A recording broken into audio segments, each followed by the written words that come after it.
Buenas noches, hermanos, ¿cómo están? ¿También? ¿Le pasó el frío ya o no?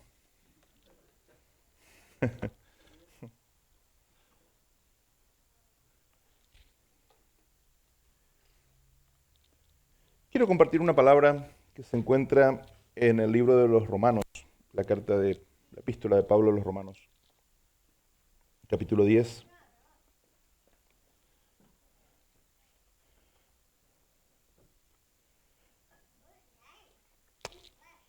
Ustedes me avisan cuando encuentran. Romanos 10, voy a leer desde el versículo primero.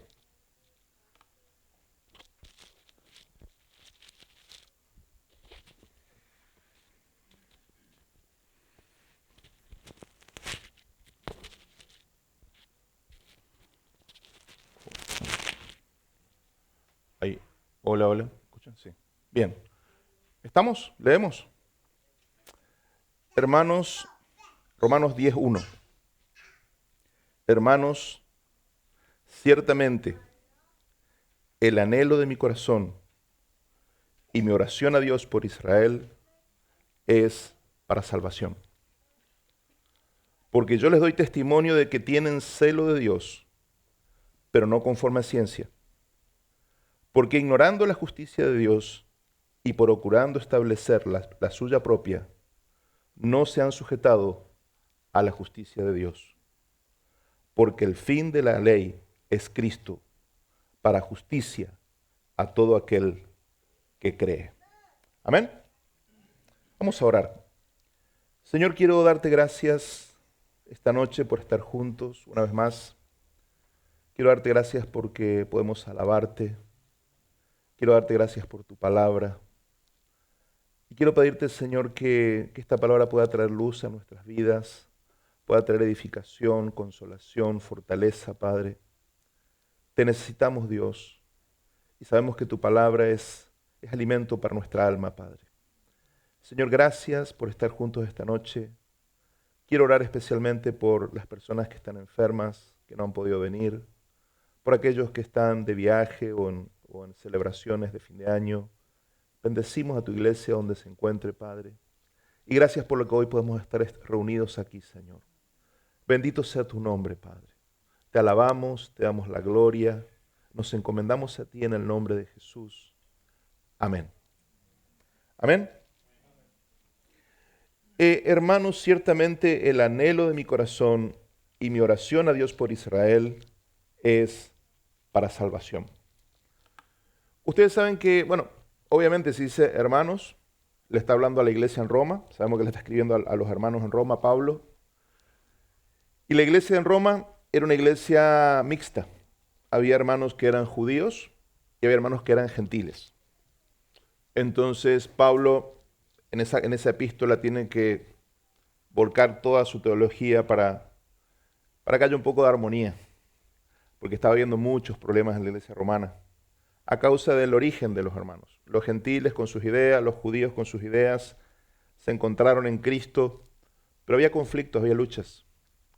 Entonces Pablo en Romanos es como que es la epístola que más expone su pensamiento acerca de Dios, pero siempre tratando de que haya una reconciliación, un respeto, un entendimiento entre los diferentes grupos. Cuando la iglesia empezó, obviamente, en el mundo, casi todos los creyentes eran judíos. ¿Sí? Por muchos años, la iglesia, todos los creyentes en el Señor eran judíos. No había creyentes gentiles. Porque los apóstoles eran judíos, los discípulos, todos los discípulos eran judíos, Jesús vivió en Israel. Y obviamente ellos entendían que esa salvación era principalmente para ellos. Entonces, por más que Jesús les mandó a predicar a las naciones, Jesús les dijo, vayan y prediquen a todos, ellos no hicieron esto. Ellos dijeron, no, esto es nuestro, esto es lo que nosotros esperábamos, esto es lo que nuestros profetas dijeron, y ahí se quedaron. Ustedes saben que después de muchos años vino una gran persecución, más o menos se calcula unos 12 años, donde la iglesia fue solamente de judíos, pero vino una gran persecución, los discípulos fueron dispersos a las naciones Y naturalmente, como tenían la vida del Señor en ellos, le hablaban a las personas se convertían, sin importar si eran judíos o no, la gente se convertía, la gente recibía el Espíritu Santo. Entonces ellos decían, bueno, si recibe el Espíritu Santo tenemos que bautizarlo, porque si Dios lo recibe quiere decir, ¿cómo nosotros no vamos a recibirlo? Entonces, lo que pasó con los años fue que la iglesia se fue conformando en todo el imperio, en todo Roma, en todo el imperio romano, se fue conformando entre hermanos que venían del judaísmo y hermanos que venían del paganismo. Hermanos que conocían la ley de Moisés y hermanos que no conocían la ley de Moisés. Hermanos que venían del pensamiento hebreo y hermanos que venían del pensamiento griego. Escuelas diferentes, orígenes diferentes. La iglesia estaba conformada por gente muy distinta. Pero Pablo acá tiene que exponer algo y explicar algo a los hermanos. Y él les dice, el anhelo de mi corazón y mi oración por Israel es para salvación. Y esto es muy importante porque había muchos creyentes que estaban confundidos. Había muchos creyentes que decían, no, yo soy judío, ya está. Y Pablo está diciendo, no. Yo estoy orando por Israel para que sea salvo. Y eso es algo que tenemos que tenerlo claro nosotros, porque la iglesia ha tenido una actitud como bipolar, yo diría, con respecto a Israel. O una ignorancia, una indiferencia, Israel no importa, Israel ya no tiene nada que ver. O el otro extremo como una idolatría, como un pensamiento que Israel ya llegó, Israel ya está. Y Pablo está diciendo, no es así. Pablo está diciendo, yo como judío, porque Pablo era judío, y no solo judío, sino que era fariseo, o sea, era un religioso y un judío ortodoxo, diríamos nosotros, y de los mejores. Él dice, no, mi nación necesita salvación, mi pueblo necesita salvación. Y a mí me llama la atención porque él dice, el anhelo de mi corazón y mi oración por Israel es para salvación. ¿Por qué él dice esto? ¿Por qué él no dice simplemente, mi oración por Israel es para salvación? No, él pone una partícula antes, dice, el anhelo de mi corazón. Él antepone una partícula y dice, el anhelo de mi corazón y mi oración por Israel es para salvación. ¿Por qué? Porque en toda la epístola de Pablo a los romanos, él está demostrando que hay dos formas de fe. Una fe que es interna y una fe que es externa. Y las dos son necesarias. Es necesario creer en el corazón, pero también es necesario actuar. El judío corría el riesgo siempre de ¿qué? De caer en una fe externa. Practico cosas, hago cosas, aunque mi corazón está en cualquier lugar. Pero cumplo ritos. Y eso es un riesgo que todos corremos. Porque muchas veces vos podés estar orando y ni siquiera estás pensando lo que estás orando. Muchas veces vos podés estar orando, pero en tu corazón no está alineado con lo que estás orando. Y después decimos, bueno, pero Dios no me contesta. ¿Y por qué Dios te va a contestar? Si la Biblia dice que Dios va a responder al corazón, no a las palabras. Muchas veces nosotros externamente oramos algo porque es políticamente correcto decirlo. Sí, yo tengo que orar por la salvación de Israel, porque es políticamente correcto orar por la salvación de Israel. Pero en nuestro corazón no hay un anhelo, un amor verdadero de salvación para Israel. Por ejemplo, a veces vos podés decir, voy a orar por un familiar. No quiere decir que ames a ese familiar. Lo orás porque es lo políticamente correcto. El pastor te dijo, tenés que orar por tu familia. Es lo políticamente correcto. Pero Pablo está diciendo, en mi caso, cuando se trata de mi pueblo, no es solamente lo que hago, sino lo que me sale de adentro. No lo estoy haciendo algo externo, no lo estoy haciendo por cumplir. El anhelo, el deleite, en griego dice el deleite. El deleite, lo que yo me deleitaría, es ver a mi pueblo salvo, es ver a mi pueblo redimido. Y por eso estoy orando. Estoy orando por la salvación. Y a mí me dispara muchas ideas, porque en toda la epístola Pablo está hablando de esto, lo externo y lo interno. Y Pablo dice, en el principio de la epístola, Pablo dice, Jesucristo, Jesús, es el Hijo, dice, es el Hijo de David según la carne. Y eso es cierto, porque el Mesías tiene que ser descendiente de David para que sea el Mesías. El judío sabe que si el Mesías no es descendiente de David, no es el Mesías. Para el pueblo judío lo más importante es que sea descendiente de David. Dice, Jesucristo es descendiente de David según la carne, porque hay genealogías enteras en los evangelios donde muestra cómo Jesús descendía de David. Pero dice, fue declarado Hijo de Dios con poder por el Espíritu, por la resurrección entre los muertos, dice. ¿Qué es lo que está diciendo? Lo externo y lo interno. Según la carne, es descendiente de David. Según el Espíritu, es el Hijo de Dios. Imagínense. Y toda la epístola Pablo está desarrollando ese pensamiento y diciéndonos, cuidado, porque puedes caer solamente en una religión externa. Una religión que no tiene espíritu, que es solamente superficial, es externa.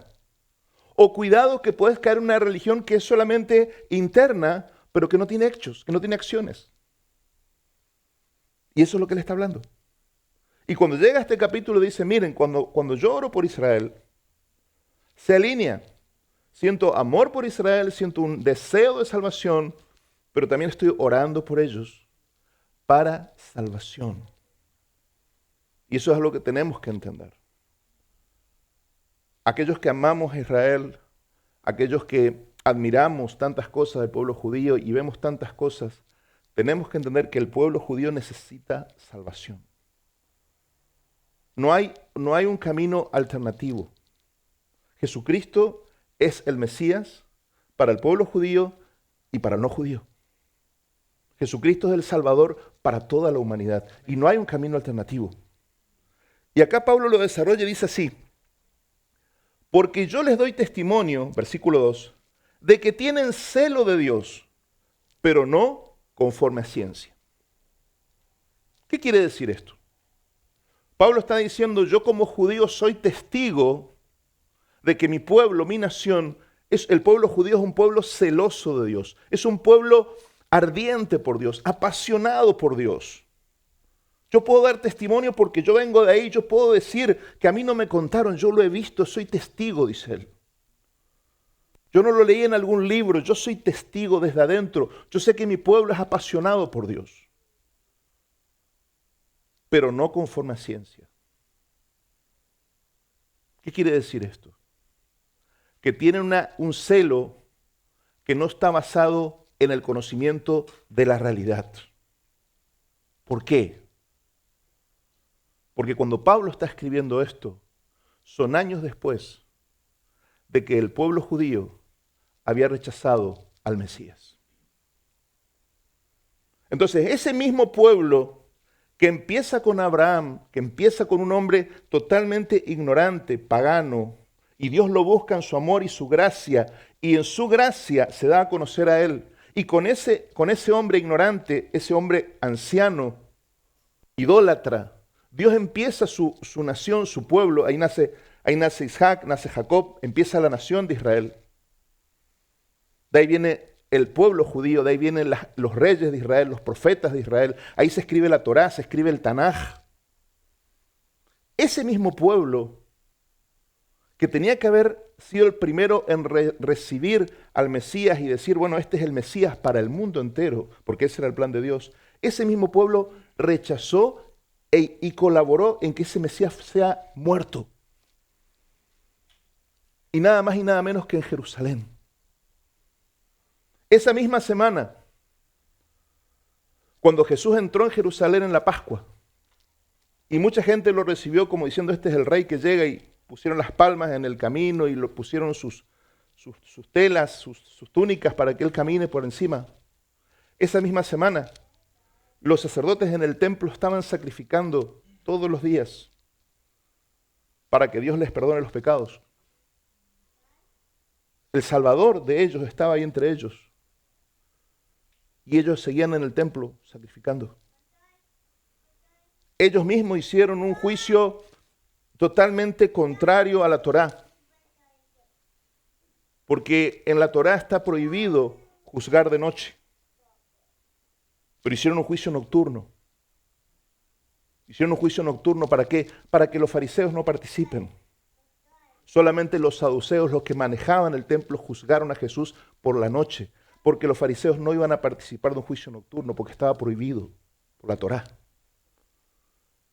¿Y lo hicieron para qué? Para poder matar al Mesías.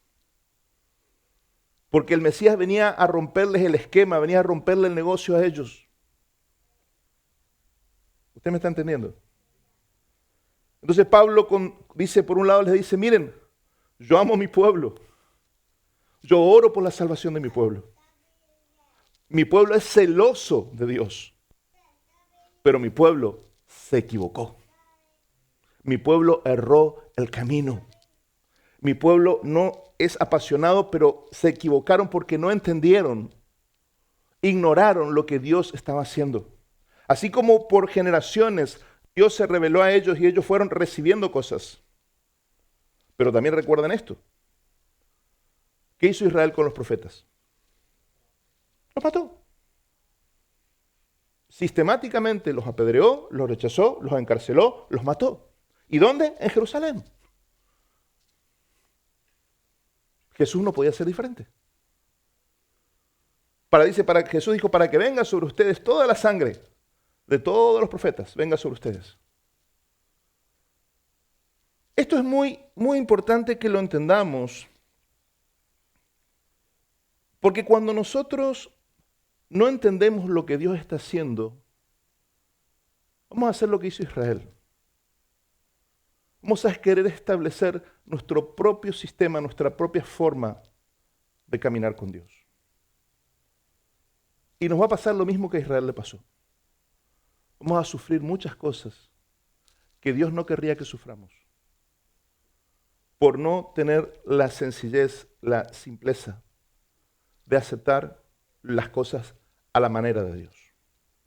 Ahí en el versículo 3, Pablo lo desarrolla más, dice, porque ignorando la justicia de Dios y procurando establecer la suya propia, no se han sujetado a la justicia de Dios. Es muy fuerte. Porque ignorando la justicia de Dios y procurando establecer la suya propia, no se han sujetado a la justicia de Dios.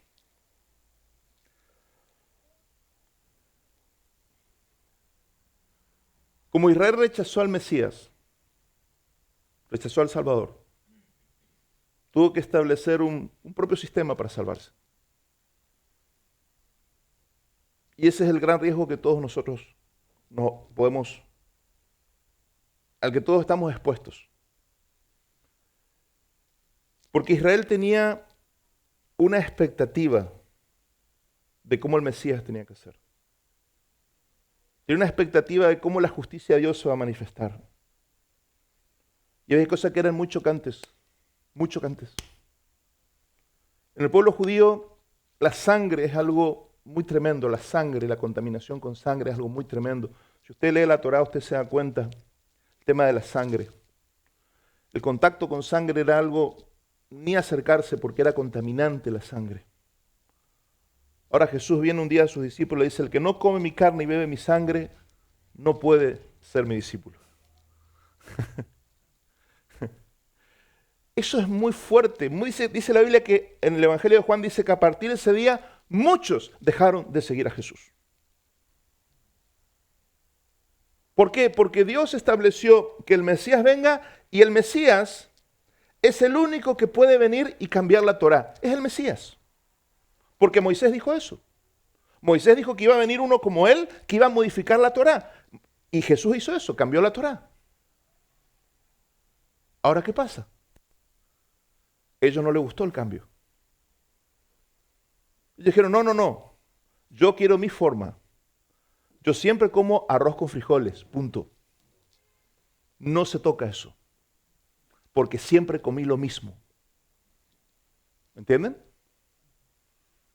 El tema es que a veces viene Dios y Dios nos cambia la jugada, porque es Dios. Y si nosotros no tenemos la capacidad de surfear esa ola, no tenemos la capacidad de entender lo que Dios está haciendo, nos quedamos fuera de escuadra con Dios. Porque todos nosotros en diferentes momentos de nuestra vida tenemos una expectativa de lo que Dios va a hacer. Pero muchas veces Dios no lo hace como nosotros esperamos que lo haga. Y ahí está el punto. No es que Dios no obre, Dios siempre obra. No es que Dios no siempre, no es que Dios no te escucha, Dios siempre te escucha. El tema es que muchas veces hace algo que vos no esperabas que haga o te ayuda de una forma que no era la forma que vos esperabas que te ayude. Y si vos te encerrás en tu manera, Dios puede estar saltando al lado tuyo y no te vas a dar cuenta. Por eso es tan importante entender esto. Por eso es tan importante entender lo que pasó con Israel para que no nos pase a nosotros. Porque en toda la Biblia lo que dice es que lo que a Israel le pasó es una enseñanza para nosotros. No es para conocer historia. Si querés historia, hay historias maravillosas de los vikingos, de Roma. Historia hay muchísima. El otro día estaba mirando un video de los mayas. Maravilloso. La historia es maravillosa. Pero esto no se trata de historia. Esto se trata de tu vida y de mi vida. Esto es ahora. Y Pablo dice, la historia de Israel está ahí, no para que nosotros seamos doctores en historia, no. Está ahí para que nosotros no hagamos lo que Israel hizo. Porque Israel quedó fuera de los diseños de Dios porque no entendió a Dios. Porque Dios no le cumplió sus expectativas. Entonces ellos empezaron a inventar un sistema propio. Pero ese sistema propio no funciona. Porque no hay alternativa, no hay segundo plan, no hay plan B. No hay plan B, amado, no hay plan B. Yo quiero que entiendas, no hay plan B. Hay hay un solo camino. Hay un solo camino. En la Biblia dice en un pasaje, no me acuerdo la cita ahora, dice, no hay otro nombre bajo el cielo en quien podamos ser salvos, sino Jesucristo hombre. No hay un plan B. No existe un camino alternativo, no existe un atajo. Ni para el judío, ni para el gentil, ni para nadie. No existe un atajo. Jesús dijo, yo soy el camino, la verdad y la vida. Nadie puede venir al Padre sino a través de mí. Vos podés estar de acuerdo o no estar de acuerdo. Pastor, pero no es políticamente correcto porque los musulmanes creen en Alá, los judíos creen en Moisés. Sí, pero yo no estoy llamado a ser políticamente correcto. A mí me llamaron a predicar el Evangelio. Y Jesús dijo, id y predicad este Evangelio a toda criatura, hasta lo último de la tierra, hasta el fin de los días, y yo voy a venir. ¿Usted me está entendiendo? A mí me encantaría ser políticamente correcto. A mí me encantaría decirte, hermano, no te preocupes por nada. Dejarle a tu papá que se muera así nomás, total. Si él fue un buen tipo, ya está. Me encantaría que sea así. A mí también, yo también pienso, yo también leo, y me gustaría creer que la gente se puede salvar en cualquier forma. Me gustaría creer esto. El tema es que el Evangelio no me avala esto. Y yo tengo que decidir si voy a quedar bien conmigo o voy a quedar bien con el Evangelio. ¿Voy a quedar políticamente correcto con las personas o voy a cumplir con Dios? Jesús en el Evangelio dice, por ejemplo, uno de los tantos pasajes, Mateo 24:14 dice, y será predicado este Evangelio del reino en todo el mundo, para testimonio a todas las naciones, y entonces vendrá el fin. Nuestra tarea como iglesia es predicar el Evangelio. Nuestra tarea como iglesia es compartir el testimonio del Señor. Como compartió el hermano, como compartió Tali, esto es lo que Dios está haciendo en mi vida. Esto es lo que Dios está haciendo. Yo vi este testimonio, 20 años esperé y yo tenía mi conciencia esto, hoy veo el fruto de esa espera, Dios me contestó después de 20 años. La hermana dice, yo me sentía así, me sentía que no podía, hoy veo que puedo, Dios me ayudó, lo logré, alcancé mi objetivo. Testimonio. Es un testimonio. Es una persona que ese testimonio le sirve. Porque así funciona esto. Entonces Pablo, ahí en el versículo 4, que es el último, dice, porque el fin de la ley es Cristo, para justicia a todo aquel que cree. ¿Qué es Cristo para la ley? El fin. El fin de la ley es Cristo. El fin de la ley es Cristo para justicia a todo aquel que cree. La ley que era como un cuidador. La ley era como un cuidador que nos va llevando de la mano hasta la mayoría de edad, hasta que ya no necesitemos ese cuidador. Y Pablo está usando ese ejemplo para decirnos, la ley nos condujo a Cristo. Toda la ley apunta a Cristo. Estando Cristo, la ley ya no tiene sentido. Por eso nosotros no necesitamos cumplir los 613 preceptos de la Torá, del Tanaj. No necesitamos. Porque tenemos a Cristo. Y Dios estableció un camino para la justicia para nosotros, que es creer en Jesucristo. Vos me decís, pastor, pero no puede ser. Es demasiado simple. Yo creo igual que vos. Es demasiado simple. Yo lo hubiera hecho mucho más complejo. Pero yo no tengo nada que ver en el asunto. Yo lo acepto o lo rechazo. Punto. Yo no lo escribí. Yo no escribo nada nuevo. Te digo lo que dice el texto, nada más. En mi texto, y creo que en el tuyo dice lo mismo, dice que el fin de la ley es Cristo, para que la justicia sea atribuida al que cree. O sea, vos en la ley tenías que cumplir todos los mandamientos para que seas un justo. 613 mandamientos. Y si fallas uno es como que fallas todos. Eso es la ley. Porque la ley dice esto, el que cumpliere esto es justo. Pablo, ¿qué se dio cuenta? Que nadie cumple. Pablo se dio cuenta que nadie cumple la ley. ¿Por qué? Porque podemos cumplir la ley externamente, pero internamente no podemos. Podemos no matar, pero ninguno de nosotros deja de sentir odio hacia el hermano en algún momento.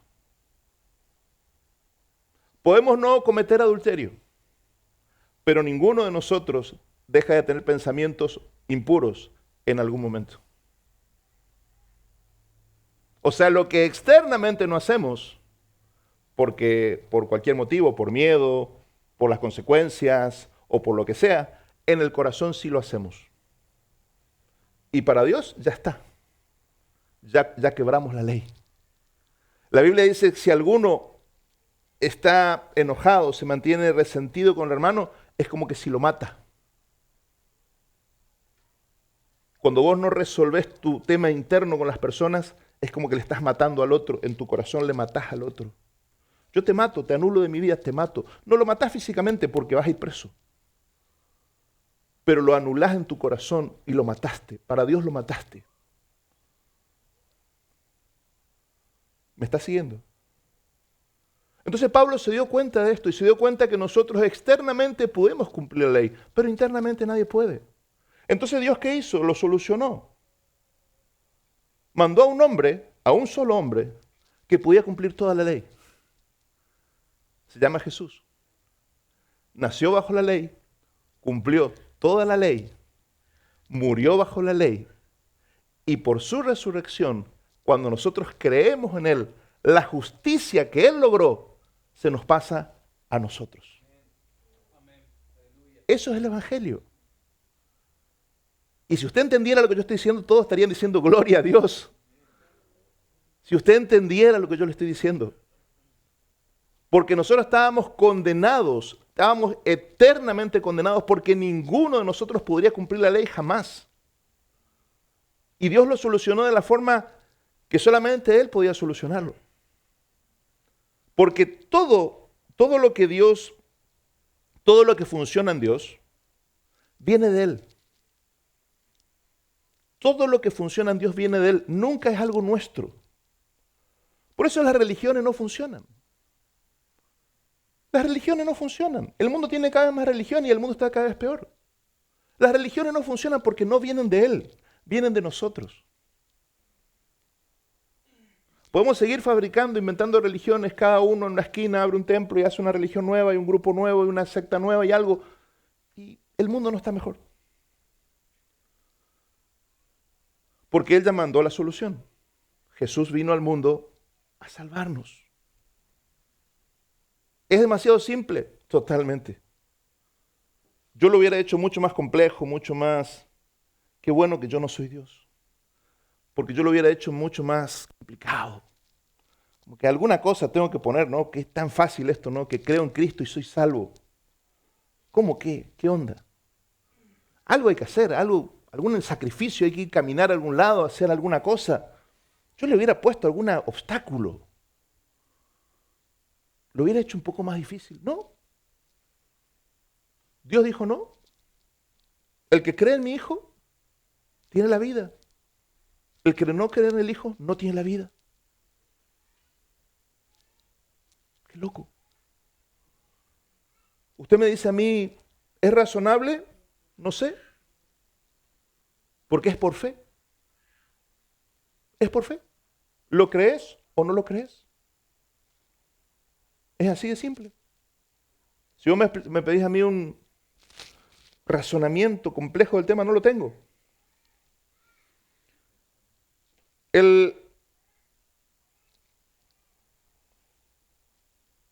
La palabra, cuando usa la palabra fin, el texto griego usa la palabra telos en griego, que es el límite de algo, cuando algo termina, como algo que ya está completo. Y el Evangelio lo que dice, cuando habla, por ejemplo, el versículo que les leía hoy, cuando entonces vendrá el fin, en Mateo 24, esa es la misma palabra telos. El fin como el término de este mundo, el término de esta historia, de esta dispensación. Es la misma palabra que usa Pablo. Y es interesante porque cuando Pablo ora por la iglesia, y leo este versículo en Efesios 1:17, él dice así: para que el Dios de nuestro Señor Jesucristo, el Padre de gloria, os dé espíritu de sabiduría y de revelación en el conocimiento de Él. Para que el Dios de nuestro Señor Jesucristo, el Padre de gloria, os dé espíritu de sabiduría y de revelación en el conocimiento de Él. Pablo está hablando a la iglesia en Efeso. ¿Y qué le dice? Yo estoy orando por ustedes para que Dios les dé espíritu de sabiduría y de revelación en el conocimiento. Este mismo conocimiento es la misma palabra en griego que Pablo dice que los judíos no tuvieron, no conocieron, no le reconocieron al Mesías. Y Pablo dice, yo estoy orando por ustedes para que Dios les dé un espíritu de sabiduría para que ustedes sí tengan este conocimiento. Como diciendo, si va a depender de ustedes, ustedes tampoco van a entenderlo. Si va a depender del intelecto, ustedes tampoco van a tenerlo. Necesitan que el Espíritu Santo se los revele. Y yo te puedo decir que es así. Necesitamos el Espíritu Santo revelándonos quién es Cristo para nosotros. Porque el Evangelio es en muchos aspectos muy difícil de aceptar. El Evangelio dice que vos y yo, por el solamente hecho de creer en Jesucristo, ya no se nos imputa ningún pecado. Que somos libres de la culpa. Pero muy pocos cristianos experimentan esto. Muy pocos cristianos se sienten libres de la culpa.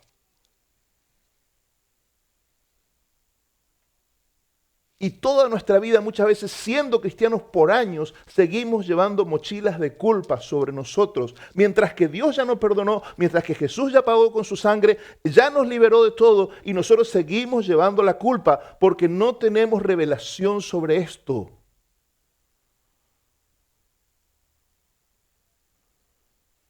Y es una locura, porque la culpa nos destruye. La culpa nos mata, nos enferma. Y el Señor te dice, yo te considero que estás limpio, libre. Ya te perdoné. Pero nosotros no nos perdonamos. Nosotros volvemos siempre sobre lo mismo. ¿Y cómo pude haber hecho esto? ¿Y cómo pude haber hecho aquello? ¿Y cómo hice esto en mi vida? ¿Y qué me pasó que yo hice aquello? ¿Y qué me pasó que yo hice lo otro? Y ahí estamos condenándonos y condenando a otros. Y el Señor dice, yo ya te declaré limpio. Te declaré inocente. Estás libre de culpa y cargo. Es como que fuimos al juicio, hermano. Fuimos al juicio, fuiste a la corte. ¿Viste que acá te llaman a la corte? Porque hay cosas que te mandan a la corte acá. Es gracioso porque te ponen una multa de estacionamiento y te mandan a la corte. Y vos te vas ahí, vas a la corte y el juez te dice, mire, ya está, ya entendí, ya está resuelto. Usted es inocente. Usted no tiene, ya está. Usted ya cumplió con la ley, ya está. Usted es inocente.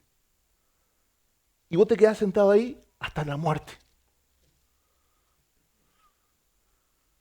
Y te quedas ahí como un condenado.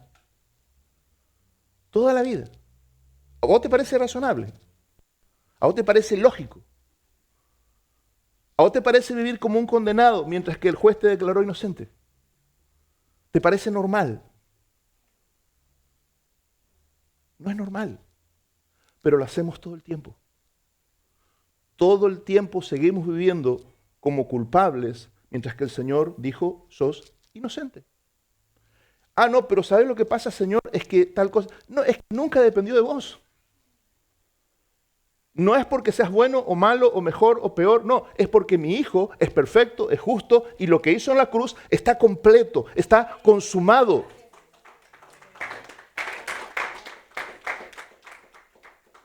Entonces podemos seguir tratando de establecer nuestra propia justicia y rechazar el Evangelio y va a pasarnos lo mismo que pasó con Israel.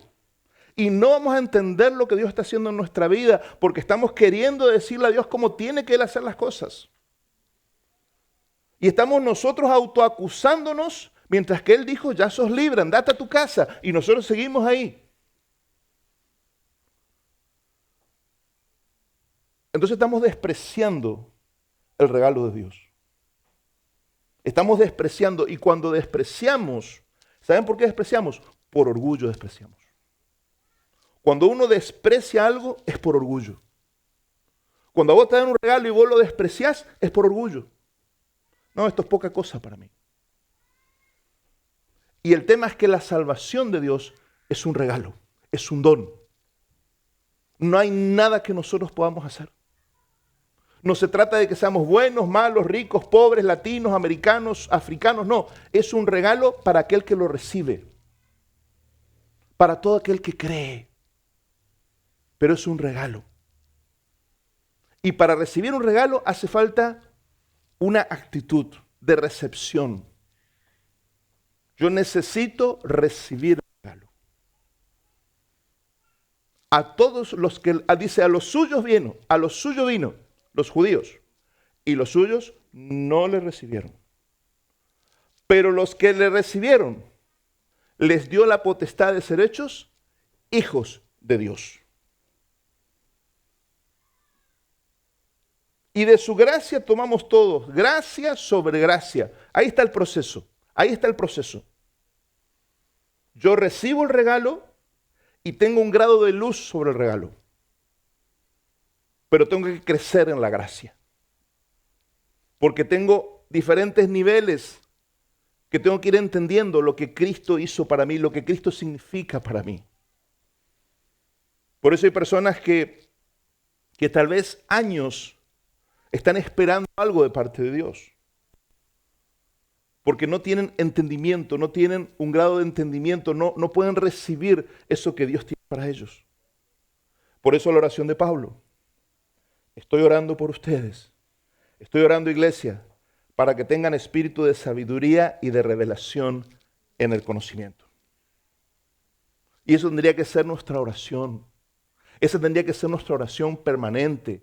Señor, dame espíritu de sabiduría y de revelación para que yo entienda lo que Jesús hizo por mí, lo que Jesús significa para mí. Porque mientras yo no lo entienda, yo voy a seguir tratando de inventar caminos alternativos, mis caminos, para obtener algo que el Señor quiere regalarme. ¿Por qué? Porque la salvación en la Biblia, hermanos, la salvación en la Biblia es algo completo. Si vos te quedaste con la idea de que la salvación es, si un día me voy a ir al cielo, no tenés ni idea de lo que es la salvación.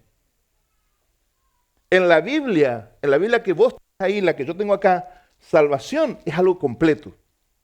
Salvación significa liberación, salvación significa redención, salvación significa sanidad, salvación significa prosperidad, salvación significa ser libre de tus enemigos, salvación significa victoria sobre tu carne, salvación es todo lo que vos puedas querer, es salvación en la Biblia. Pero es un regalo. Pero si vos no lo entendés, si vos no lo recibís como un regalo, vas a estar peleando por algo que te va a quitar años de vida. Luchar por algo, porque simplemente no lo ves. Watchman Nee fue un gran maestro de la palabra chino. Él, varias veces les mencioné a él en diferentes momentos. Él fue muy importante. Él se llamaba Ni Tu Shen, en el nombre chino de él. Él fue evangelizado por misioneros ingleses. Y él cuando entendió el evangelio de una forma tan tremenda, este hombre, que él dijo lo que nos pasa a los cristianos, él describió la situación del cristiano. Y él dijo este ejemplo para que nosotros podamos entender. Permiso, voy a agarrar algo. Él dijo esto, que puede ilustrarnos y que a mí me ayudó mucho. Dice, si yo agarro este sobre y lo pongo en el libro, acá en este cuaderno, y yo mando este cuaderno en una encomienda, en el correo, a algún lugar, ¿qué va a pasar con el sobre?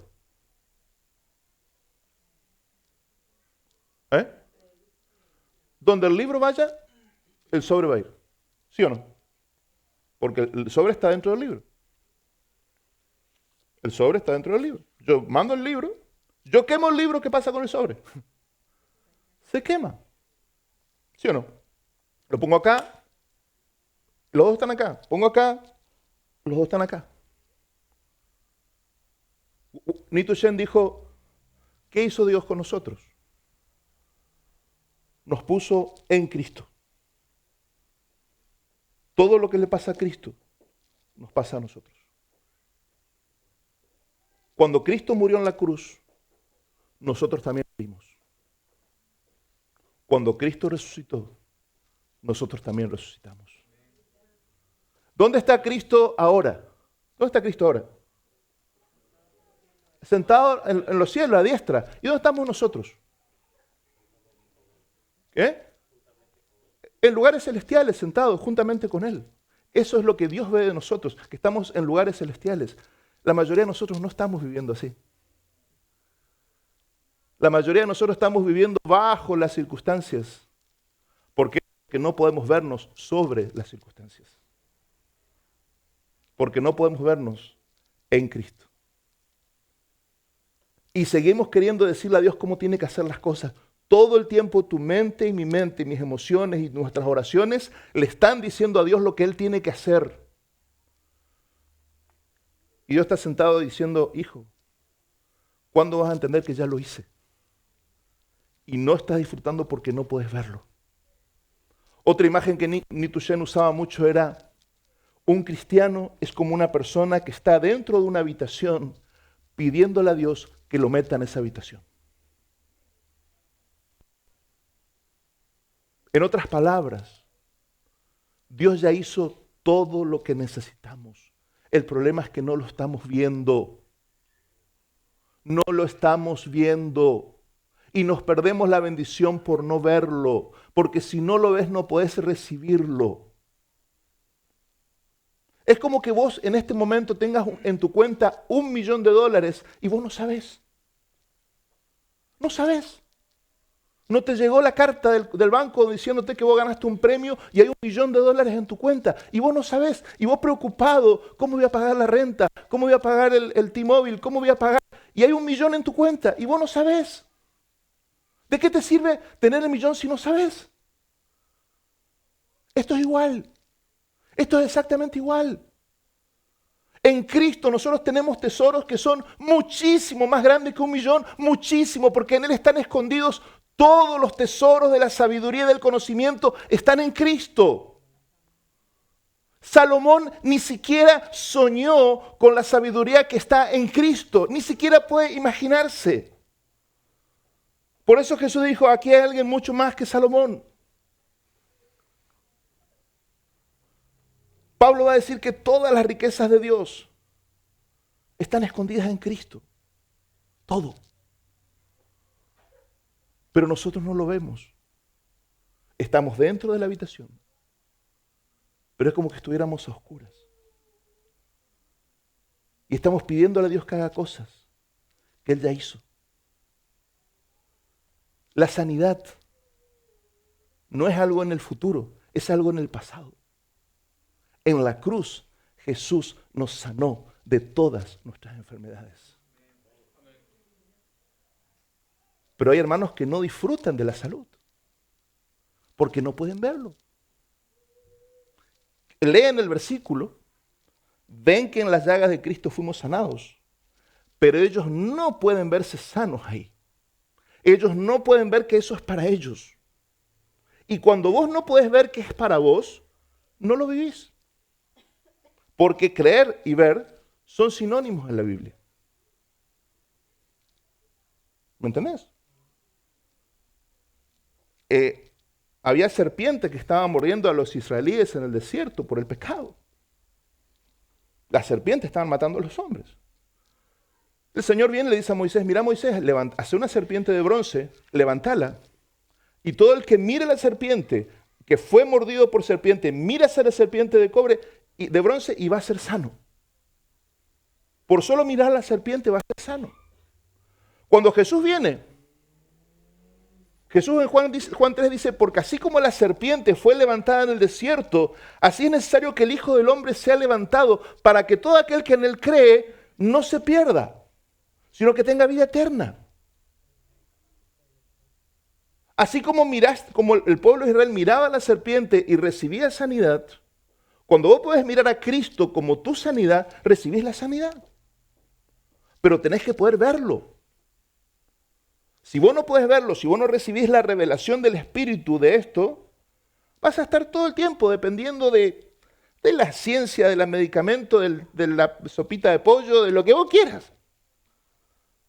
No hay vacuna que alcance, ni remedio que alcance, ni nada. ¿Por qué? Porque en Cristo nosotros ya tenemos salud y tendríamos que poder recibirlo, pero tenemos que verlo.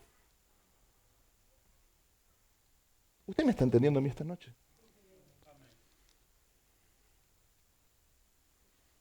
Entonces yo le animo a que tengamos una fe mucho más simple, más sencilla, más de niño. Porque las cosas de Dios profundas son para los niños. No son para los sabios entendidos, son para los niños. Y los niños tienen esa capacidad de poder creer. Yo estoy seguro que Chris le dice a su hijito, mira, hijo, vamos a hacer esto. Y el hijo le cree, porque papá le dijo. Pero nosotros tenemos que volvernos como niños, porque si no nos volvemos como niños, no vamos a ver el reino. Para ver el reino tenés que volverte como un niño.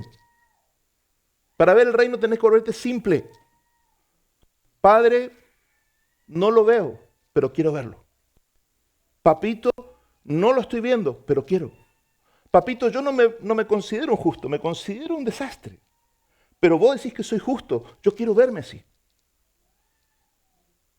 Papito, yo me siento oprimido por un montón de cosas, circunstancias, temas legales, papeles, la nacionalidad, cuántas cosas. Me siento oprimido por la finanza, la economía. Y tu palabra dice que yo estoy en lugares celestiales con Cristo. La verdad es que yo no me veo así. Pero me encantaría poder verme así. Me encantaría verme como vos me ves, Padre, y no como yo me veo. ¿Usted me está entendiendo? ¿Usted me está entendiendo lo que implica la oración que Pablo hacía? ¿Usted está entendiendo lo que implica por qué Pablo está diciendo no hay otro camino que no sea Jesús? Porque en Cristo Dios solucionó todos los problemas humanos, todos. Pero Dios, ¿qué es lo que espera? Que nosotros lo experimentemos. Porque si nosotros lo experimentamos, nosotros vamos a ser testigos naturales de eso extraordinario. Imagínese si usted empieza a vivir esto como una realidad cotidiana y usted recibe sanidad de parte de Dios de forma sobrenatural. Si usted recibe prosperidad de Dios de forma sobrenatural. Y no le estoy diciendo con esto vivir un misticismo, porque es todo lo contrario. El misticismo se vive cuando yo tengo que inventar la fórmula. Acá no hay nada que inventar. Acá hay que aceptar lo que el Señor ya diseñó. Dejar de querer decirle a Dios lo que tiene que hacer y aceptar lo que Él ya hizo. ¿Usted me entiende? Amén. Oramos. Póngase en pie, por favor. Vamos a orar.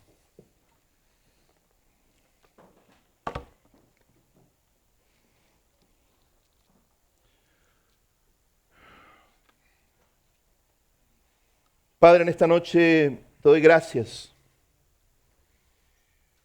Padre, en esta noche yo te doy gracias por estar aquí en tu casa con mis hermanos. Te doy gracias por tu palabra. Qué regalo maravilloso tu palabra. Gracias por Pablo, Señor. Gracias por nuestro hermano que sufrió tanto, tanto, tanto para llevar el Evangelio a las naciones y para escribir estas cartas, Señor, que si no las tuviéramos, ¿qué sería de nosotros? Pero gracias porque Pablo pagó el precio, porque te vio, Él te vio, Señor. Él te conoció, Jesús. Y al conocerte, estaba apasionado por ti. Pero era un apasionamiento con revelación, con sabiduría. Y es lo que nosotros necesitamos. Nosotros queremos apasionarnos por ti. Nosotros queremos enamorarnos de ti, Señor. Nosotros queremos cada día ser más ardientes, que nuestro corazón arda de amor, de pasión por ti, por las personas, por todos, por judíos, por gentiles. Pero queremos un apasionamiento que no esté basado en emociones. Queremos un apasionamiento que esté basado en la verdad. Por eso, Señor, nosotros necesitamos este espíritu de sabiduría. Yo reconozco, Padre, si yo no puedo verlo, no puedo experimentarlo.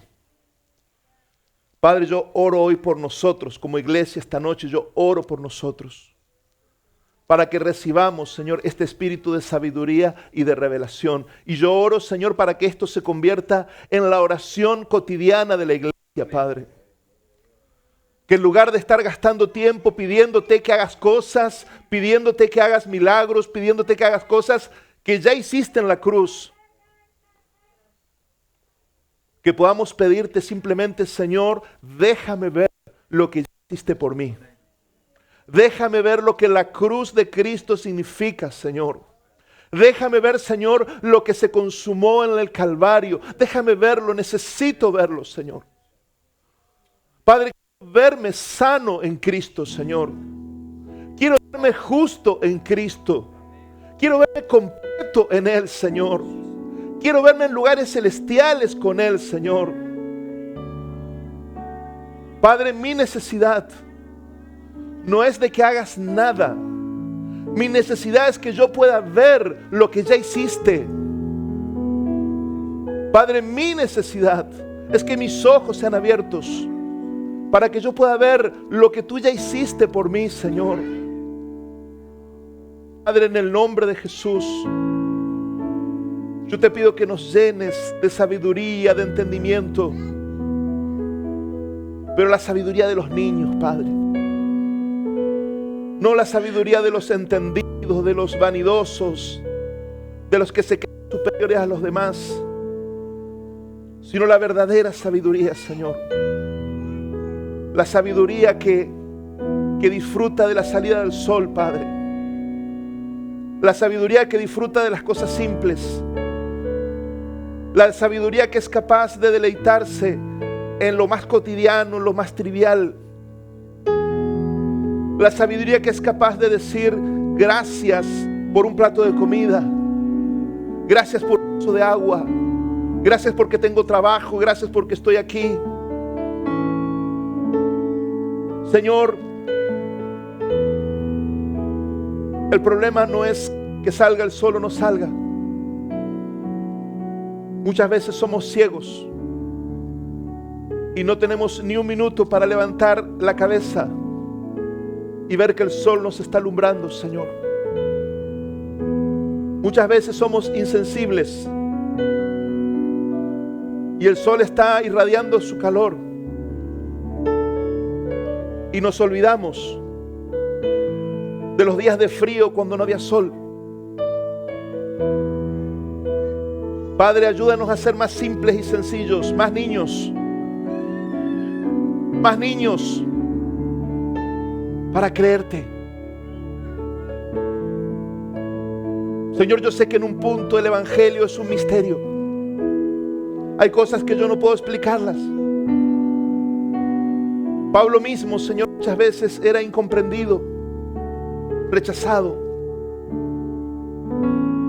por hablar de esto, que una fe en un hombre que fue crucificado y resucitó. Pero el problema, Señor, es que había millones o miles y miles de personas que estaban dispuestos a ir a morir por ese resucitado. ¿Qué les pasó, Padre? ¿Qué experiencia tuvieron? ¿Por qué estaban dispuestos a ir a Roma a morir con los leones o con los gladiadores o ser crucificados? ¿Por qué? Sin duda que vieron algo que nosotros no vimos. Sin duda que experimentaron algo que nosotros aún no hemos experimentado. Señor, al fin de los siglos, yo te pido hoy, con sencillez, abre nuestros ojos espirituales, para que podamos ver quiénes somos en ti, qué tenemos en Cristo, qué hiciste por nosotros, por cada uno, Señor. Gracias, Padre. Gracias, Padre, porque tú eres el que pone tanto el querer como el hacer. Gracias, Padre, porque tú eres el que empieza la obra y el que la completa. Gracias, Padre, porque uno siembra y otro riega, pero el crecimiento lo das tú, Señor. Gracias, Padre, porque en definitiva podemos descansar. Podemos descansar. Que el que empezó en nosotros la buena obra será fiel en completarla. Y así como un día abriste nuestros ojos para que creamos en ti como nuestro Salvador, también vas a abrir nuestros ojos para que te veamos como nuestro sanador. Vas a abrir nuestros ojos para que te veamos como nuestro proveedor. Vas a abrir nuestros ojos para que te conozcamos como nuestro libertador. Vas a abrir nuestros ojos para que te veamos como nuestro Padre. Abrir nuestros ojos para que te conozcamos como un juez justo, amoroso y bueno, que ya nos perdonó toda la deuda y nos declaró libres. Y ya abrió la puerta de la cárcel para que salgamos a la libertad gloriosa de los hijos de Dios. Gracias, Padre. Gracias, Padre. Gracias, Padre. Gracias, Señor. En el nombre de Jesús. Amén. Amén, amados. Buenas noches.